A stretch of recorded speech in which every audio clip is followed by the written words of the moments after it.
ইজতেমা ময়দানে, সেখানে আরেক প্রান্তে আছেন আমাদের সহকর্মী সোহাগ। মোহাম্মদ সোহাগ, আপনার কাছ থেকে জানতে চাইব যে আগামীকাল থেকে তো দ্বিতীয় পর্বের আনুষ্ঠানিকতা শুরু হতে যাচ্ছে, সেখানে আসলে প্রিপারেশন কেমন দেখছেন সার্বিকভাবে একটু জানতে চাই। এরপরে 12 এরপরে আসলে এই আখিরি মোনাজাত শেষ হয় ঠিক 12টা 36 মিনিটে। এরপরেই কিন্তু আসলে মুসল্লিদের একটা ঢল নামে, অর্থাৎ তারা বাড়িতে যাওয়ার জন্য রেডি হন। এবং আপনারা জানেন যে দ্বিতীয় পর্বের যে বিশ্ব ইজতেমার যে দ্বিতীয় আবারও বিশ্ব ইজতেমায় অংশ নেবেন, তারা কিন্তু আসলে প্রবেশ করবেন, অর্থাৎ আগামীকালকে থেকে যারা বিশ্ব ইজতেমায় অংশ নেবেন তারা প্রবেশ করবেন। সে কারণে কিন্তু আসলে মাঠ তাদেরকে খালি করে দিতে হচ্ছে।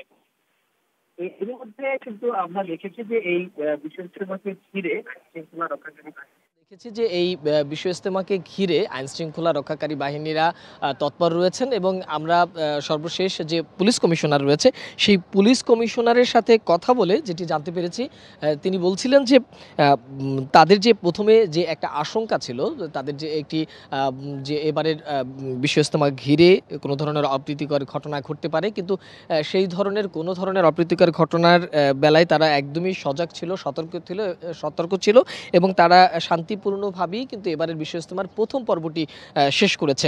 মাঠের অলরাউন্ডার আমি, আর ঘরের অলরাউন্ডার টাইলক্স।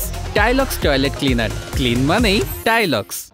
প্রথম পর্ব যেমন শেষ হয়েছে, তেমনি তারা আশা করছেন যে পরবর্তী যে পর্বটি রয়েছে, অর্থাৎ আগামীকাল থেকে বিশ্ব ইজতেমার প্রথম পর্বের দ্বিতীয় ভাগের যেটি অনুষ্ঠিত হবে, সেটিও যেন শান্তিপূর্ণভাবেই শেষ হয়। আপনারা জানেন যে ইজতেমাকে ঘিরে কিন্তু আসলে শুরু থেকেই একটা উত্তেজনা বিরাজ করছিল, যে যেহেতু বাংলাদেশে ইজতেমার দুটি পক্ষ রয়েছে, একটি হচ্ছে সুরাই নিজাম অর্থাৎ মাওলানা জুবাইরের যারা অনুসারী তারা, এবং আরেকটি হচ্ছে মাওলানা সাদ কান্দলবির অনুসারী। মাওলানা সাদ কান্দলবি যিনি ভারতে অবস্থান করছেন, তিনি বেশ কয়েকবারই কিন্তু আসলে বিশ্ব ইজতেমায় এখানে উপস্থিত হতে পারেননি, তার ছেলেরা এসে উপস্থিত হয়েছেন। এই বছরের বিশ্ব ইজতেমার সাদপন্থী যারা রয়েছেন তারা মাওলানা সাদকে আনার জন্য বেশ আন্দোলন করেন, সংগ্রাম করেন, কিন্তু শেষ পর্যন্ত গত 17 আমরা দেখেছি যে 17 ডিসেম্বর যেটি হয়েছে সেটি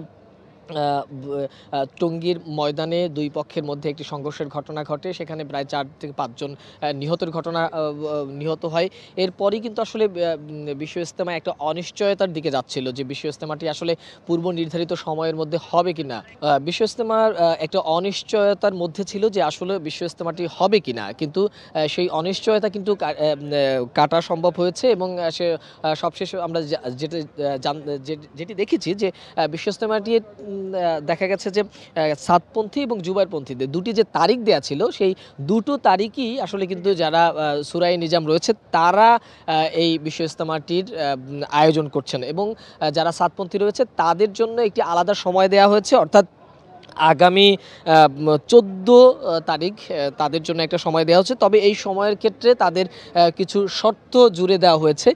সেই শর্ত জুড়ে তারা যদি ইজতেমা করতে পারে তাহলেই কেবলমাত্র তাদেরকে ইজতেমা করতে দেওয়া হবে, এমনটি আসলে বলছিলেন যারা এখানের জুবাইরপন্থীর যিনি মিডিয়া সমন্বয়ক রয়েছেন, তিনি আসলে আমাদেরকে জানিয়েছেন যদি সাদপন্থীরা যদি নির্দিষ্ট যে শর্ত তাদেরকে দেওয়া হচ্ছে সেই শর্ত অনুযায়ী যদি তারা কাজ করেন, কেবলমাত্র তাহলেই তারা আগামী 14 এবং 15 তারিখ ইজতেমা করতে পারবে। এই ছিল আসলে টঙ্গীর ইজতেমা ময়দান থেকে আমার কাছে থাকা সর্বশেষ তথ্য।